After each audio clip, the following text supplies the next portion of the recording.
Gloria a Dios. Pues vamos a continuar con nuestro estudio del Evangelio de Juan.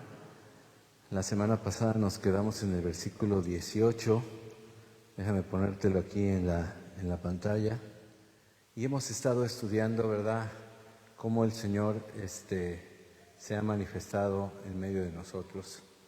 Gracias a Dios por este Evangelio tan maravilloso.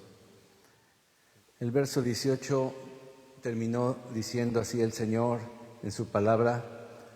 Juan testifica. Juan 1:18 dice: a Dios nadie le vio jamás. El unigénito Hijo, que está en el seno del Padre, Él le ha dado a conocer. Recuerden, hermanos, el propósito de este Evangelio es que conozcamos y creamos en la verdad. Así que yo les voy a pedir que pongamos todo nuestro empeño. Estamos a una muy buena hora y prometo terminar hasta el verso 34 el día de hoy, o un poquito antes, ¿verdad? Y la introducción es esta, hermanos. Recordemos que el apóstol Juan escribió su Evangelio para que creamos que Jesús es el Mesías prometido, el Cristo, que es el Hijo de Dios, Dios mismo. Y para que al creer eso tuviéramos vida en su nombre. Hermanos, si tú no crees que Jesucristo es Dios, tú no has creído el Evangelio, tú no eres salvo. Todos los grupos religiosos que creen otra cosa diferente y no creen que Jesucristo es el Hijo de Dios y por lo tanto Dios mismo, no son salvos. Entonces, todas estas cosas que Juan escribe, a diferencia de los otros evangelios, son para que conozcamos la verdad, creamos la verdad y por esa verdad entremos en una relación de amor con Dios, de padre a hijo, seamos hijos de Dios. Para hacer eso, el apóstol nos narra diferentes eventos e introduce diferentes testimonios de personajes importantes en su evangelio. Y hoy nos toca comenzar desde el verso 19 con el testimonio de Juan el Bautista, y varias de las versiones de las ediciones de la Biblia van a decir algo así como el testimonio de Juan el Bautista, como lo puedes ver ahí en la pantalla. Así que vamos a comenzar. Después el apóstol Juan ya nos había introducido a Juan el Bautista en el versículo 6, ¿se acuerdan? ¿Verdad? En el versículo 6, ahí está diciendo que, me voy a regresar, ahí, perdón, es para arriba. En el verso 6 dijo así: hubo un hombre enviado de Dios, el cual se llamaba Juan, se refiere a Juan el Bautista. Ya nos los había introducido en el verso 6, ¿verdad? Así que ya nos había hablado que este hombre no era la luz, sino que Juan testificó, dio testimonio. Aquí él dice el versículo 5, dice el 7, vino por testimonio, para que dice testimonio de la luz. Él vino para testificar. Un testigo es alguien que vio, a fin de que todos creyesen por él. No era él la luz. Es importante que testifica de la preexistencia de Jesús siempre. Así que Juan testificó que esa luz verdadera venía a este mundo. Y dice que el testimonio de él era el siguiente en el verso 15, lo vimos la semana pasada. Esta es la manera favorita de que Juan el Bautista describe a Jesús. El que viene después de mí es antes de mí, porque era primero que yo. Está hablando de la preexistencia, era primero, antes de que yo naciera él ya era. Y eso que Juan era 6 meses más grande de edad que Jesús. Así que es la manera en que nos introduce la palabra a este personaje muy famoso y muy querido entre el pueblo de Israel, que era Juan el Bautista. Así que hay dos Juanes en esta historia. Y para diferenciarlos, yo voy a hablar de Juan el Evangelista y el otro le voy a decir el Bautista, ¿no? Entonces este personaje es muy importante, pues los 4 evangelios hablan de él. Este hombre, como les dije, nació 6 meses antes que el Señor Jesús. Él es el hijo, hermanos, de una pareja donde el papá es sacerdote, Zacarías. Su madre se llamaba Elizabeth y eran parientes. Elizabeth era parienta de María, la madre de nuestro Señor Jesucristo. Así que el nacimiento de Juan también fue sobrenatural, porque sus padres eran ya de edad avanzada, dice la Escritura. Para colmo, Elizabeth, su madre, era estéril, no había tenido oportunidad de tener hijos durante todos esos años, pero ustedes saben que para Dios no hay nada imposible y Dios hizo que Elizabeth quedara embarazada. Es más, Dios envió un ángel para profetizar su llegada y su misión de vida. Yo quiero que vayamos a ver aquí en la pantalla Lucas 1, versículo 13. Y mira, en Lucas, el Evangelio de Lucas, en el capítulo 13, en el verso 13, discúlpeme, no capítulo, versículo, se le aparece un ángel estando ministrando Zacarías en el templo, le tocó ofrecer el incienso y el ángel se le aparece, se queda impresionado y mira lo que dice Zacarías: no temas. Todos los ángeles comienzan así, ¿verdad? Porque si tú ves a un ángel, pues te desmayas de miedo, ¿no? Es algo impresionante.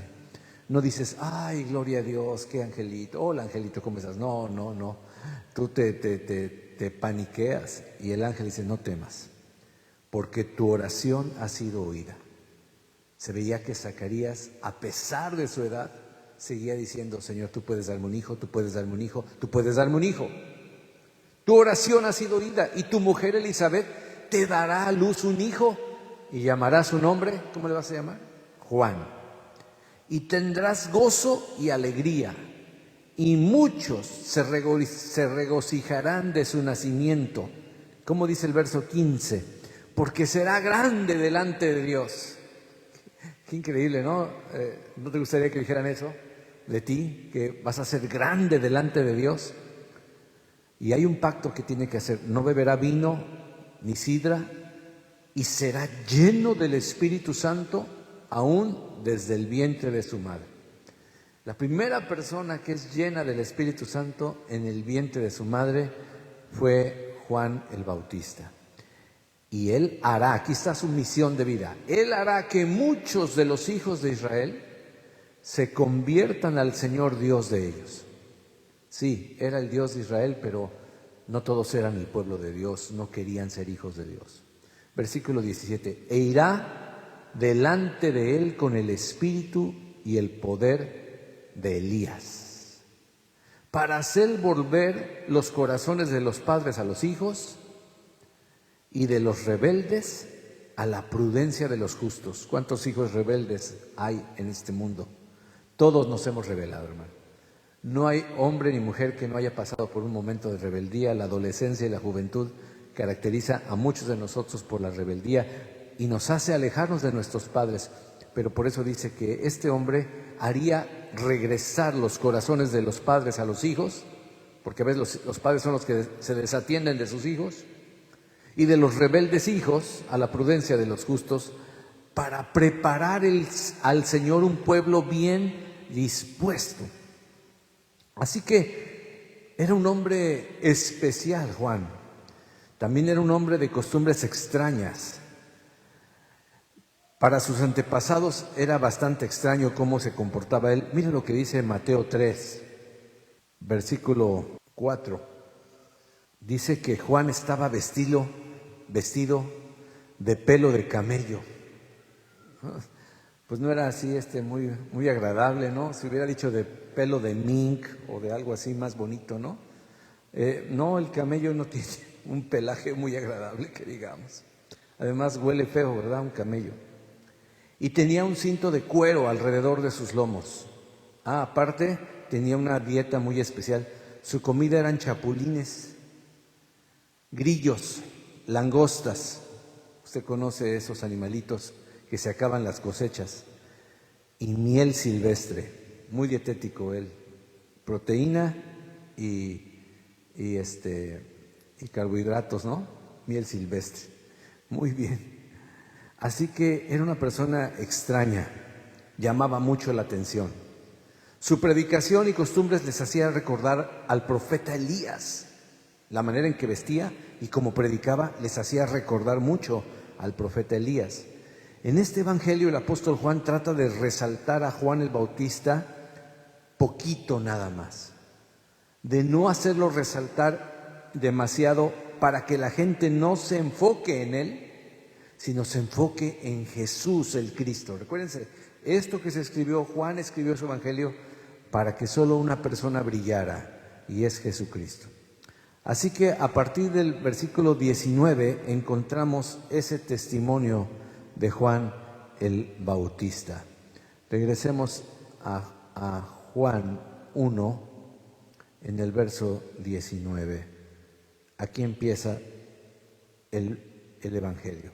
Así que encontramos el testimonio de Juan en respuesta a la confrontación que le hacen los líderes religiosos, donde Juan el Bautista va a responder tres cosas. Número uno, ¿quién no es él? Número dos, ¿quién sí es él? Y número tres, ¿quién es el Cristo? Esas son las tres cosas que va a responder. Así que vamos a tirarnos un clavado, y antes de comenzar les voy a invitar a que oremos y pedirle al Señor que tome nuestros pensamientos y nos enfoque en su palabra. ¿Qué le parece? A lo mejor usted viene cansado, mi voz lo adormece. Si así es, hermano, no se salga del lugar, solamente levántese y recárguese allí en la pared. No se ve mal, recárguese, levántese, porque hay algunos que de repente sienten que se duermen, se levantan y se salen para despertar, y tardan 10 minutos y en lo que regresan ya perdieron todo el hilo. No le permita al enemigo ni a su carne despistarse. Vamos a orar. Padre Santo, venimos, Señor, necesitados de la presencia de tu Santo Espíritu. Venimos pidiendo, Señor, tu bendición, rogando, Padre, que tu presencia esté en medio de nosotros. Gracias, Señor, porque eres un Dios maravilloso. Te adoramos y te bendecimos, Padre Santo. Gracias, amado Dios, porque siempre nos bendices, siempre nos ayudas, siempre nos proteges. Tú estás con nosotros. Bendito sea tu nombre, Padre amado. Amén. Amén. Vamos a tirarnos un clavado. El verso 19 dice: este es el testimonio de Juan, cuando los judíos enviaron de Jerusalén sacerdotes y levitas para que le preguntasen: ¿tú quién eres? Wow. Juan era descendiente de sacerdotes, descendiente asimismo del mismo Aarón. Así que les correspondía a los líderes religiosos, a otros sacerdotes, cuestionarlo. Solo a ellos les correspondía. Y fueron y le preguntaron: ¿tú quién eres? O sea, esta pregunta no es: no te conozco, ¿y tú quién eres? ¿No? ¿De dónde? No. Tú más bien, la pregunta se debería entender así: ¿quién te crees que eres? Es algo así, ¿no? Sí lo conocían, obviamente. Pues era hijo del sacerdote Zacarías. Y sabían que era medio hippie, medio extraño. Pues no se cortaba el pelo, tenía un voto, no tomaba vino ni sidra, se lo amarraba, yo creo, y pues se vestía de pelos de camello, o sea, muy austero, un cinturón de cuero, y no iba a un restaurante, sino que comía lo que encontraba, y normalmente eran grillos, chapulines y miel que destilaba ahí de los panales, silvestre completamente. Así que algunos llegaron a pensar lo siguiente. En el versículo 20 dice, en el verso 20, él contesta. Oiga, ponga mucha atención. Confesó, dice Juan el evangelista, y no negó, sino confesó. ¿Cuál fue la primera contestación? Momento, yo no soy el Cristo. Algunos llegaban a pensar que era el Cristo. Mira lo que dice Lucas 3:15. Mira. Dice Lucas 3:15. Como el pueblo estaba en expectativa, preguntándose todos en sus corazones si acaso Juan sería el Cristo, Juan respondió diciendo a todos: yo a la verdad os bautizo en agua, pero viene uno después de mí. O sea, yo no soy el Cristo. Entonces es importante que nosotros entendamos que esta contestación es para aclararles: no soy el Cristo. Si tenían alguna duda, no soy el Cristo.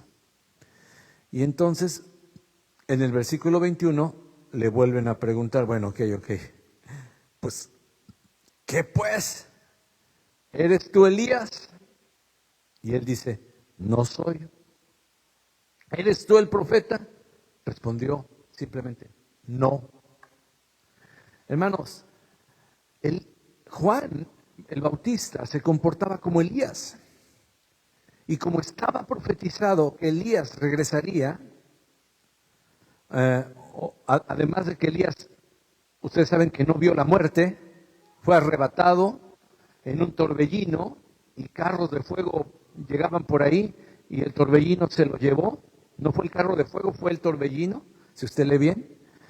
Pues le preguntaron, ¿a poco tú eres Elías? ¿Y a dónde estaba profetizado eso? Si me acompañas, mira ahí Malaquías 4:5, el último libro del Antiguo Testamento.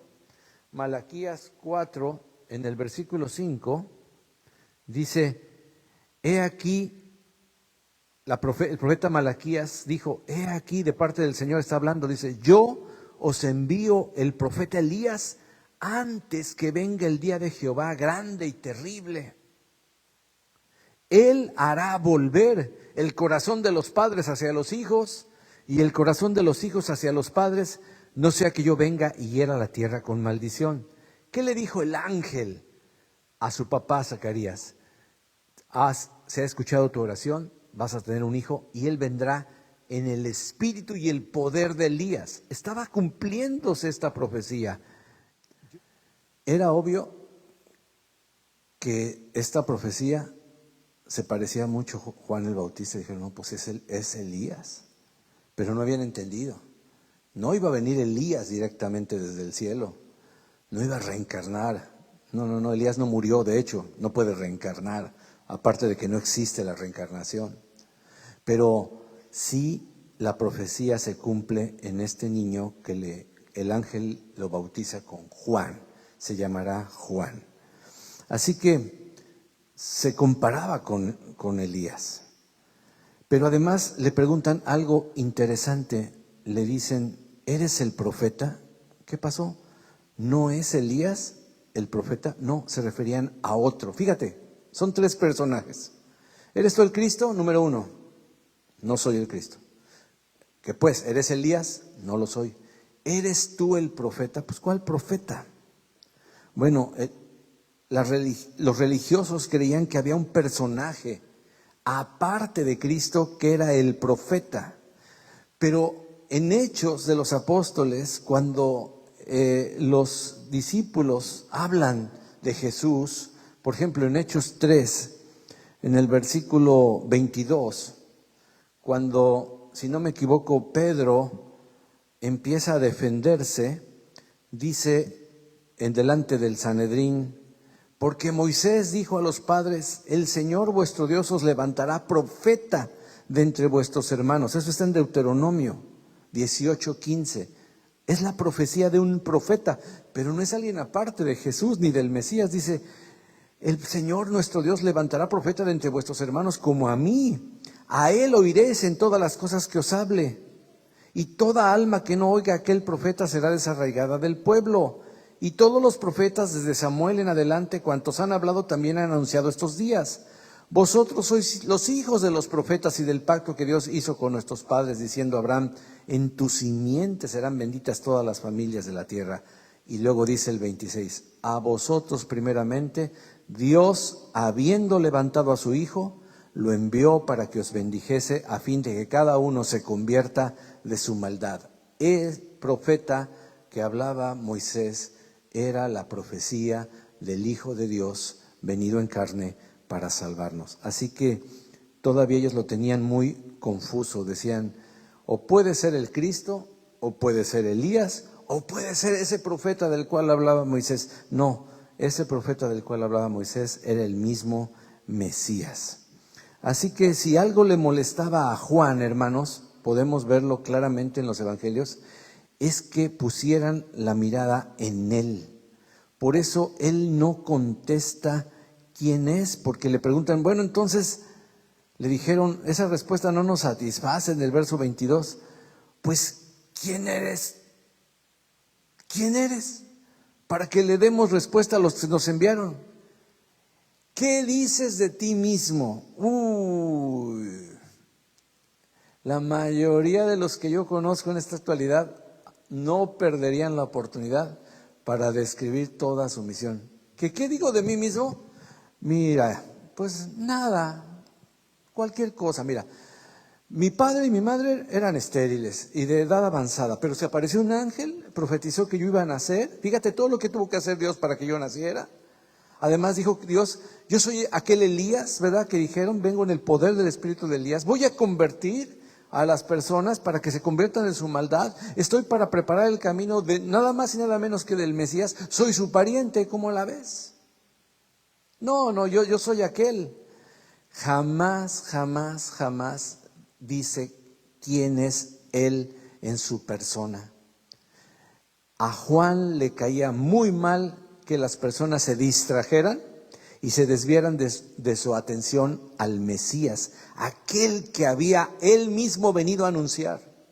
Versículo 23 dijo, yo soy la voz de uno que clama en el desierto, enderezad el camino del Señor, como dijo el profeta Isaías. Entonces, que ellos iban a regresar con los líderes y, ¿qué pasó? ¿Quién es? Pues no es el Cristo, no es el Elías, no es el profeta. Ok, entonces es una voz. ¿Cómo que es una voz? Es una voz que clama en el desierto. Ellos no querían esa respuesta, pero eso era lo que realmente, de esa manera se describió Juan en el verso 23. Escúchame una cosa muy importante. Juan se define a sí mismo como Dios lo define a él. Él no dice yo soy hijo de Zacarías, fulano de tal, no. Él se define como Dios lo ve. ¿Y cómo Dios lo ve? Vamos a Isaías capítulo 40 en el verso 1. Isaías en el capítulo 40, en el verso 1 podemos ver el ambiente en el que fue hablado esta palabra.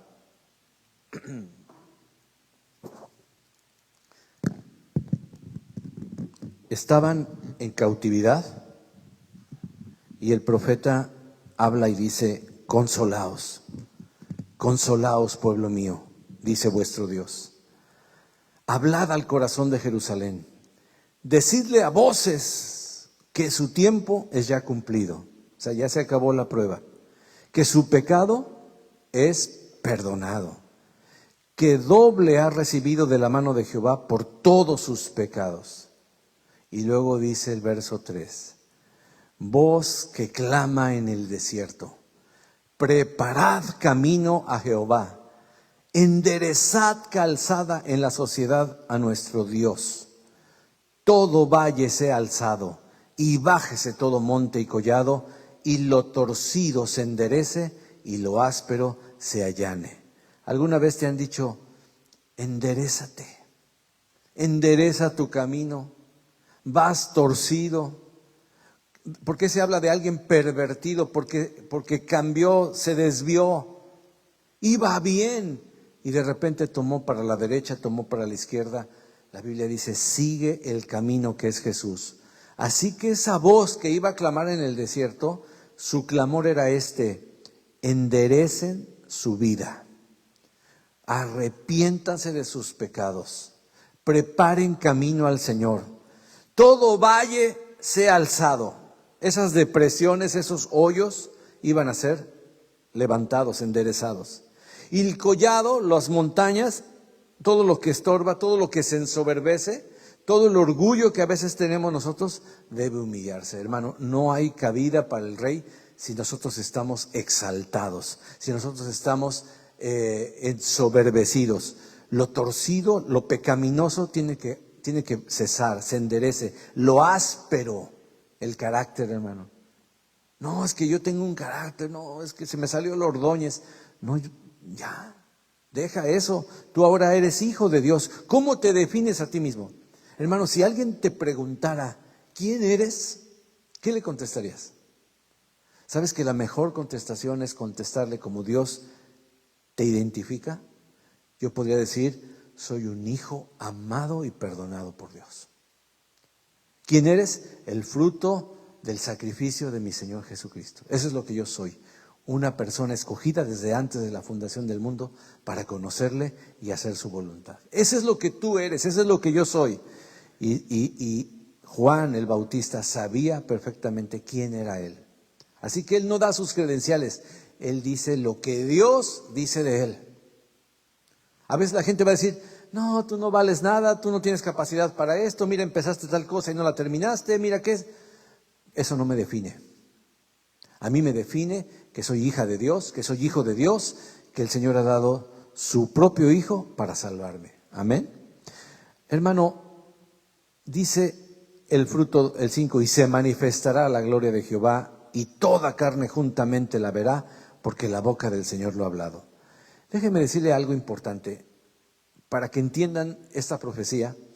Cuando se enviaba a un rey en una carreta muy especial.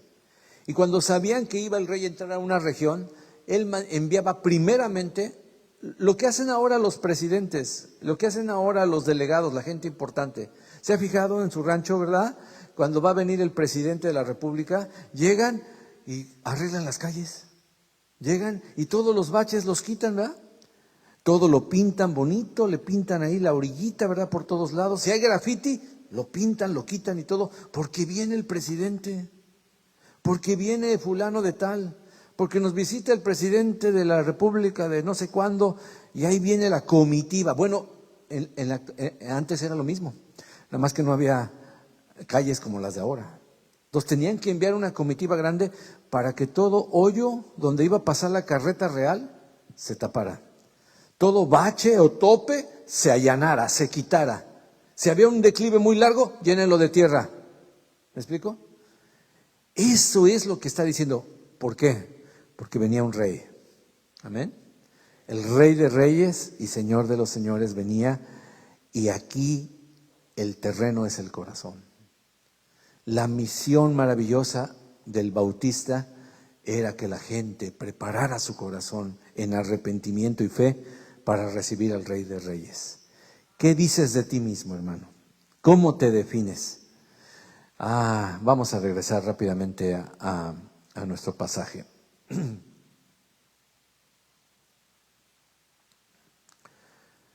Dice el versículo 24, y los que habían sido enviados eran de los fariseos, la secta más recalcitrante que tenían en ese entonces, ¿verdad? Y ellos son los que querían saber quién era este cuate. Y la pregunta más fuerte es esta. Y le preguntaron y le dijeron, ¿por qué pues bautizas? Si tú no eres el Cristo, ni Elías, ni el profeta, entonces ¿por qué andas metiéndote a bautizar? ¿Por qué bautizas? Cualquiera de nosotros inmediatamente hubiera dicho, déjame te explico, déjame el simbolismo. No. Juan no contestó así, lo vamos a ver. Pero antes que nada, déjenme explicarles una cosa. En la época en la que sucede esto, ya existían los bautizos, pero no como nosotros lo entendemos. Cuando una persona se convertía de su religión pagana al judaísmo, al Dios único y verdadero, uno de los ritos de purificación era sumergirlo para lavar ya no nada más sus manos, ya nada más su cuerpo, porque como era un paganote, ¿verdad? Tenían que lavarlo todo. O sea, era un lavamiento ceremonial, era un lavamiento de aceptación, ¿verdad? De entrar al clan, ¿verdad? De entrar, ¿verdad? Entonces, tenían que ser lavados y uno de sus requisitos era pues entrar a las aguas, y entonces de esa manera simbolizaban que su inmundicia se quedaba fuera y que ahora ya eran prosélitos, adoradores del Dios único, del Dios de Israel. Así que ellos imaginaron y suponieron que el Mesías iba a hacer algo parecido, iba a bautizar a los que estuvieran con él. Pero en este caso, Juan bautiza no a prosélitos, no a paganos, sino a los mismos judíos, mis queridos hermanos. Juan les responde diciendo, yo bautizo con agua, mas en medio de ustedes está uno a quien ustedes no conocen. La contestación de Juan es otra vez, no me miren a mí, ¿qué les importa yo? A mí no me vean, vean al que viene después de mí. Ese es el importante. Era la oportunidad para que Juan se defendiera, para que Juan explicara. Él no explicó. Miren, olvídense de lo que estoy haciendo. Yo nada más bautizo con agua, pero viene uno que está en medio de ustedes, que ese sí bautiza, ahorita vamos a ver, con el Espíritu Santo. Así que hermanos, Juan está hablando del bautismo diferente. esperaban que el Mesías bautizara, pero nuevamente Juan esquiva la pregunta y dirige la atención hacia nuestro Señor Jesucristo. Ahora vamos a ver el 27 y el 28. Dice el 27 y 28. Este es el que viene después de mí. Era la manera en que le gusta. Es la segunda vez que el Evangelio nos habla de cómo describía el Bautista a Jesús. El que viene después de mí, el que es antes de mí, y luego agrega en esta ocasión, del cual yo no soy digno ni de desatar la correa del calzado. No soy digno de desamarrarle las agujetas a la persona que viene después de mí. Quiero recordarte que esa misión de desatar las correas del calzado era encargada a la persona más baja en rango que hubiera en una casa. Normalmente un esclavo comprado. Era a los esclavos los que se les pedía que desataran las sandalias para quitar la sandalia y lavar los pies del invitado, o lavar los pies del amo, o lavar los pies del hijo del amo. Juan dice, bueno, pues yo ni siquiera soy digno de desatarle las correas al que viene después de mí, que es antes que yo. Estas cosas sucedieron en Betábara, al otro lado del Jordán, donde Juan estaba bautizando. Aquí me voy a detener un poquito, porque la enseñanza de Juan siempre fue una de las cosas que él mismo declaró. Es necesario que yo mengüe, que yo baje, para que Cristo suba y sobresalga. Toda la vida de Juan tenía solamente una misión: preparar el corazón para que viniera el mero mero. Los reflectores no tenían que estar encima de Juan, tenían que estar enfocados en el Cordero de Dios, en el Hijo de Dios. Hermanos, esto nos tiene que mover a nosotros a la humildad, al ejemplo de Juan el Bautista. Juan nunca trató de apoderarse, de usurpar el nombre, el rango, el ministerio de nuestro Señor Jesucristo. Jamás, jamás, jamás.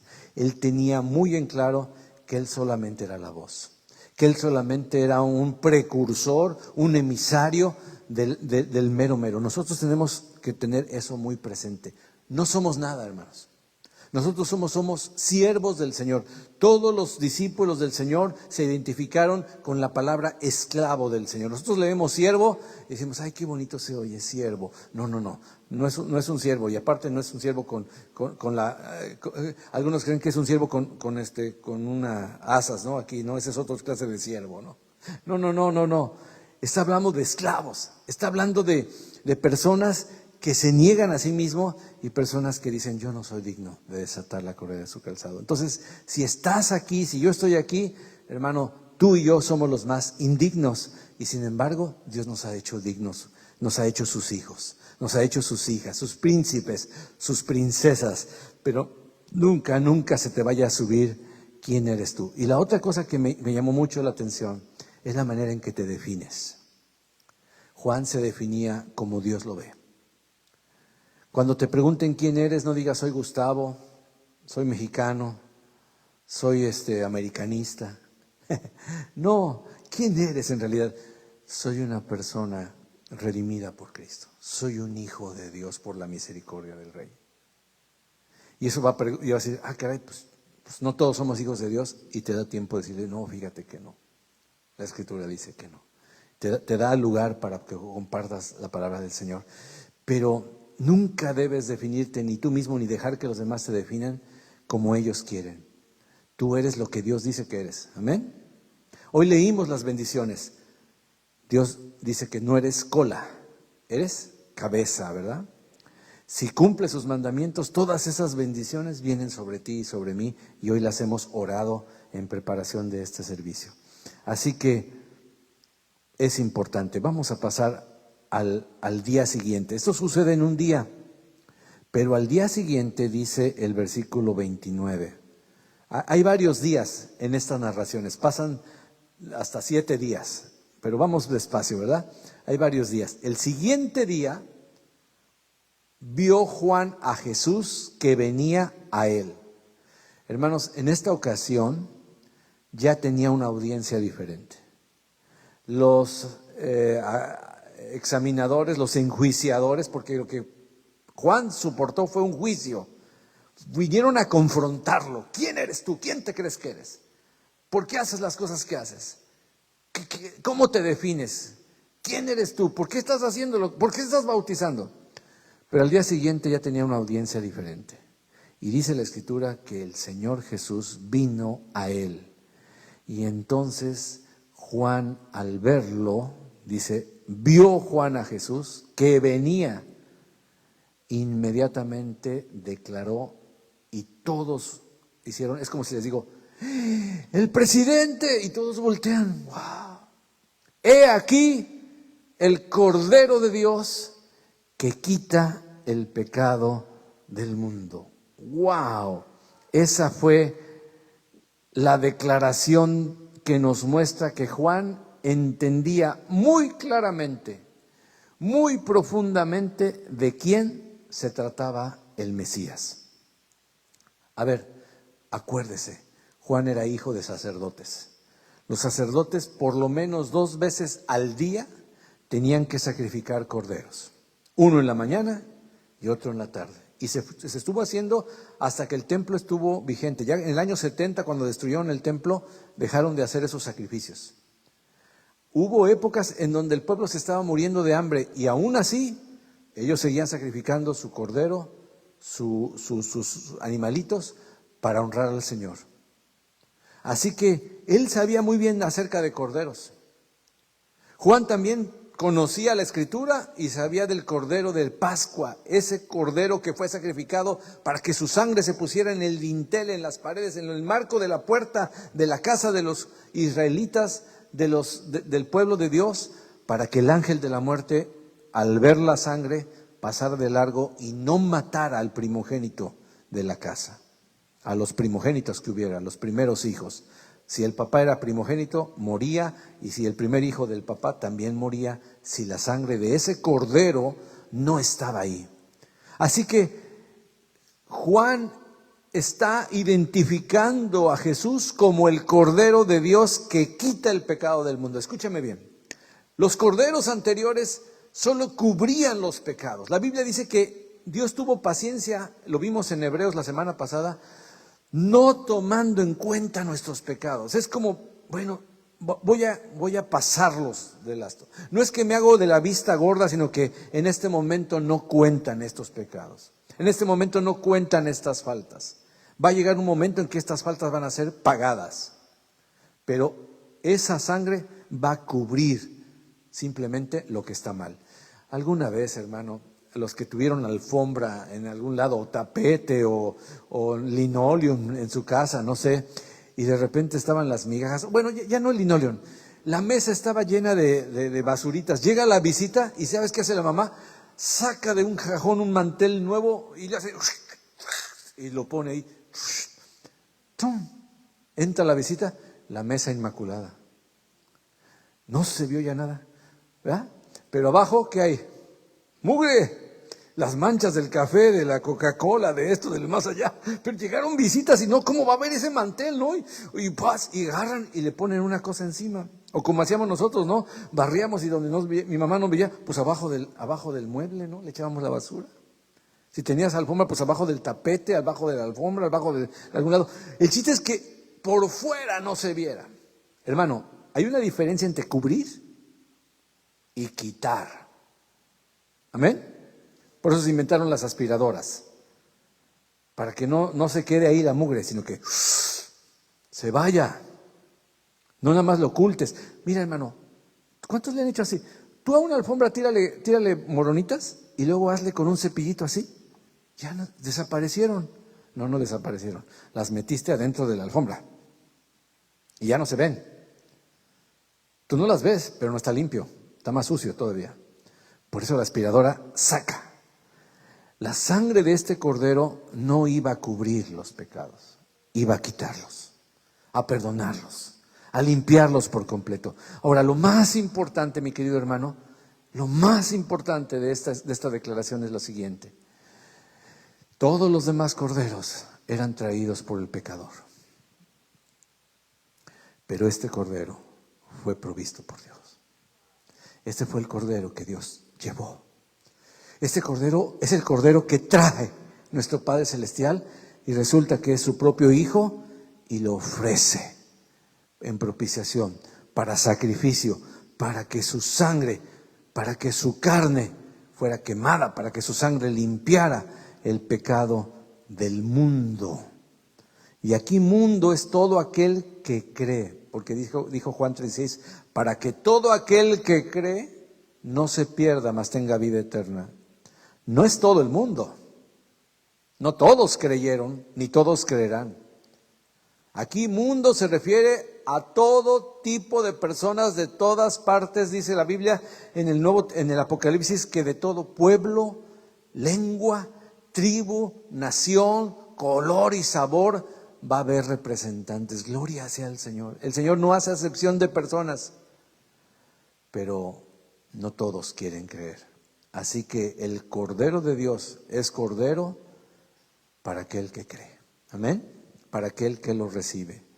Y otra vez vuelve el versículo 30 a describir la manera favorita que le encantaba a Juan de escribir a Jesús. Este es aquel de quien yo dije, después de mí viene un varón, el cual es antes de mí, pero era primero que yo. Segunda cosa importante, querido hermano, póngame atención. Si alguien viene y te predica que te portes bien, que dejes de pecar, probablemente lo único que está haciendo es poner una nueva moral en ti. Está predicando una nueva filosofía o una nueva regla de conducta. Eso no es el Evangelio. Aún si la gente viniera y te hablara de la Biblia, solamente sin mencionar al Cordero, ese no es el Evangelio. Si te hablan inclusive de Dios y te predican de Dios y nunca te hablan de Jesucristo, ese no es el Evangelio. Hay grupos gigantes en el mundo que no hablan de Jesucristo. Hablan de Jehová, el Padre, rara vez hablan del Espíritu Santo y nunca exaltan la obra de Jesucristo. El Evangelio es una persona. Este es aquel de quien yo dije, después de mí viene ¿quién? Una persona, un varón, el cual es antes de mí porque era primero que yo. El énfasis del Evangelio es predicar a Jesucristo. Cuando te enfrentas con personas, dices, no, yo sí creo en Diosito. ¿Y Cristo qué? Aquí lo traigo, mira, aquí está. O sacan la estampita del Cristo crucificado y les tienes que explicar. Juan estaba diciendo, he aquí el Cordero de Dios. Él es el Cordero de Dios. No vengo a predicarles que se arrepientan nada más porque sí. El arrepentimiento es para poner el lugar planito. Es para que el Rey venga. Es para que todo orgullo se baje y toda depresión se suba, ¿verdad? Y te quedes tal cual y pueda el Rey entrar. Así que el Evangelio es una persona, hermano. No es una filosofía, no es una regla de conducta, es nuestro Señor Jesucristo. Algo importante dice, y yo no le conocía, dice el versículo 31. Mas para que fuese manifestado Israel, por esto vine yo bautizando con agua. Y uno se pregunta, a ver, ¿cómo que no le conocía? ¿Que no eran parientes? Seguramente sí se vieron, jugaron juntos cuando estaban chicos. A lo mejor sí pasó un largo tiempo sin que se vieran ya en la madurez. ¿Por qué dice yo no le conocía? Hermano, porque él no estaba seguro de si era él el Mesías. Cristo no se había manifestado, no había hecho ningún milagro. Él llegó por primera vez y en el momento en que Jesús viene, el Señor le abre los ojos y dice, sí es Él. Yo no lo conocía, pero ahora lo conozco. Yo he venido para preparar, para que se manifieste a Israel. ¿Quién? ¿Yo, Juan el Bautista? No, el Cordero, el Mesías, Jesucristo, el Hijo de Dios. Versículo 32. También dio Juan testimonio. Este es otro testimonio, ¿verdad? Diciendo, vi al Espíritu Santo que descendía del cielo como paloma y permaneció sobre él. ¡Wow! Y yo otra vez no le conocía. Pero el que me envió a bautizar con agua, aquel me dijo, aquí te va una señal para que lo conozcas, lo reconozcas, sobre quien veas descender el Espíritu y que permanece sobre él, ese es el que bautiza con Espíritu Santo. Así que, qué maravilloso. Juan tenía que recibir revelación de que Jesús era el Hijo de Dios, y tú también. Tú necesitas, yo necesito una revelación, hermano. Yo pasé 18 años fiel en una religión, haciendo todo lo que mi religión me pedía, hasta que fue revelado delante de mí el Hijo de Dios. Lo había visto en películas, lo había visto en historias, en dramas, en clases dominicales, lo había leído una y otra vez en los evangelios, pero llega un momento en que tú sabes que Él es el Hijo de Dios, y entonces caes de rodillas. El que permanece, en el que queda el Hijo de Dios, ese es el que bautiza con Espíritu Santo, el Cordero. Por cierto, hermanos, nada más para que tengas idea de la importancia de este título, el Cordero de Dios, no quiero que se me pase. 23 veces, o 25, no me acuerdo si 25 o 23 veces, se dice en el Apocalipsis, 29, me equivoqué, hermano, 29 veces en Apocalipsis se le da ese título, en el Apocalipsis. La Biblia dice que en el cielo hay un cordero inmolado, sacrificado. Y así como lo identifica como el león, hoy cantamos del león, pero cantamos del cordero. Siempre están esos dos personajes. 29 veces en el cielo se le reconoce al Mesías, a Cristo, como el Cordero de Dios.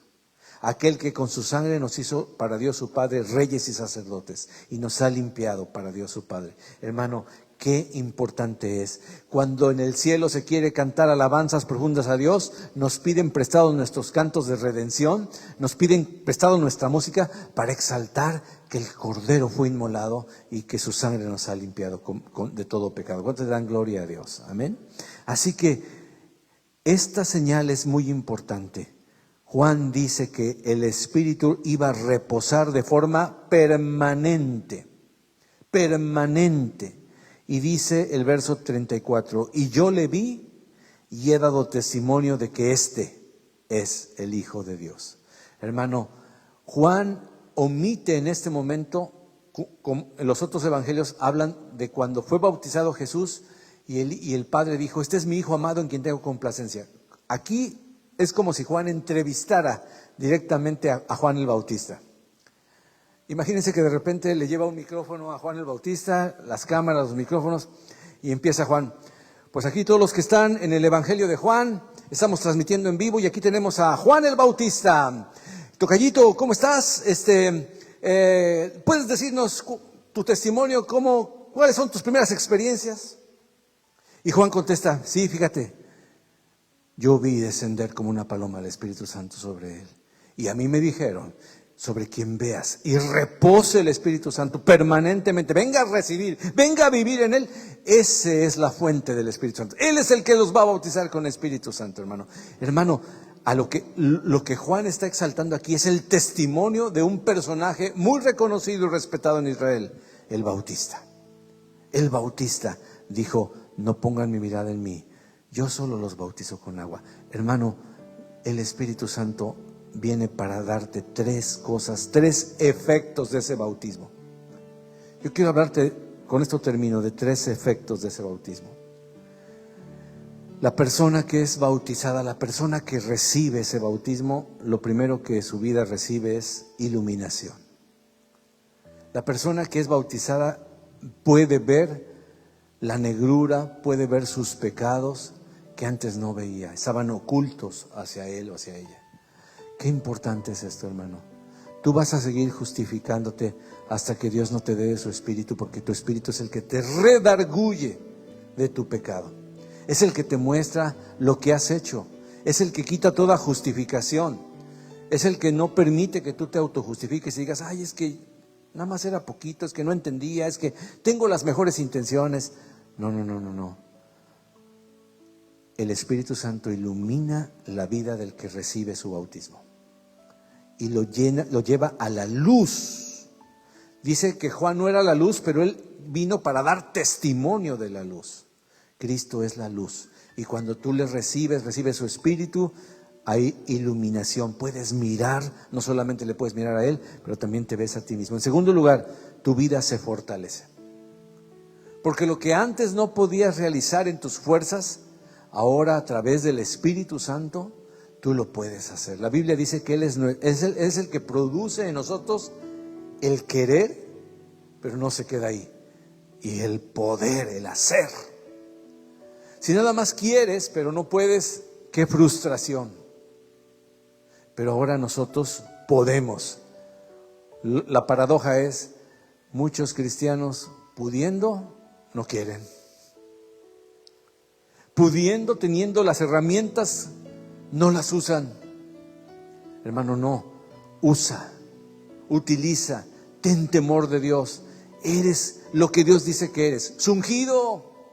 Porque cristiano significa ungido. Cristo es el ungido, el que tiene el Espíritu Santo, el que el Espíritu Santo ha sido derramado y permanece sobre él. Y Él nos ha dado a nosotros de esa unción, de ese Espíritu maravilloso para fortalecernos en los momentos de pruebas, para fortalecernos en el momento de la tentación. No estás solo, no estás sola. Pídele al Espíritu Santo, ayúdame, Señor, estoy a punto de caer. Estoy a punto de hacer eso que te desagrada, eso que me encadena, eso que me esclaviza, de lo cual tú me has hecho libre. No me dejes caer en tentación. Por eso la oración de Cristo, cuando le preguntaron, Señor, enséñanos a orar, incluía en una frase, aprende a pedir que no te deje caer en tentación. Y eso es lo que hace el Espíritu Santo. ¿Cuándo le dan gloria a Dios por eso? Y en tercer lugar, hermano, es una vida, la vida que recibe al Espíritu de Dios, que es bautizado por Cristo en el Espíritu Santo, se purifica. Todos los demás evangelios nos hablan de un bautismo del Espíritu Santo y fuego. Espíritu Santo y fuego. Y el fuego desde tiempos ancestrales se usa para esterilizar, para purificar, para limpiar, porque no hay bacteria que resista el fuego. Por eso nuestro cuerpo humano, cuando hay infección bacterial o microbiológica, enciende y empieza a subir la temperatura y se nos sube la calentura, porque el cuerpo quiere matar el virus. ¿Cómo lo mata? Con temperatura, con calor. Pero no hay virus que resista la lumbre, el fuego. Se muere. El Espíritu Santo es fuego consumidor, amén. Y lo que quiere consumir en ti y en mí es esa maldad, es ese pecado, es esos virus que venimos trayendo de papá, de mamá, de abuela, de abuelo. Dios quiere purificarnos. Y termina diciendo esta preciosa porción que hoy ahí nos vamos a quedar. Y dice Juan el Bautista, y yo le vi y he dado testimonio de que este es el Hijo de Dios. No es ningún otro profeta, no es ningún otro hombre en la tierra, es Jesucristo, el Hijo de Dios. Vamos a ponernos de pie, queridos hermanos. Vamos a ponernos de pie. Si te vas a quedar con dos cosas en esta pequeña meditación de este pasaje, es una, la humildad de Juan el Bautista, y número dos, el Cordero de Dios que quita el pecado del mundo. Amén.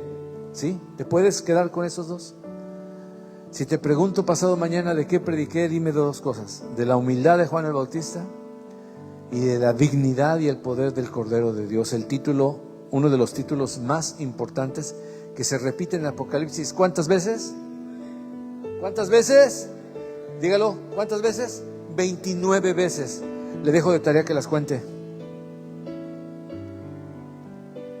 Nada más son 22 capítulos, hombre. Es fascinante el Apocalipsis. Es fascinante. Léelo y de paso ve la importancia del Cordero de Dios en el cielo. Hermano, Juan confesó y no negó. Si alguien te pregunta, ¿eres cristiano? ¿Qué vas a hacer? ¿Confesarás? Aunque tengas una pistola enfrente de ti, como algunas algunos alumnos de las universidades en el pasado que han dado su vida pero no han negado a Jesucristo? ¿Qué vas a decir? Y cuando los reflectores vengan hacia ti y tengas la oportunidad de presumir todas tus credenciales y digas: yo soy el apóstol, yo soy el pastorazo, no, yo fui ungido, tengo este don, compongo tales canciones, no, canto como los ángeles.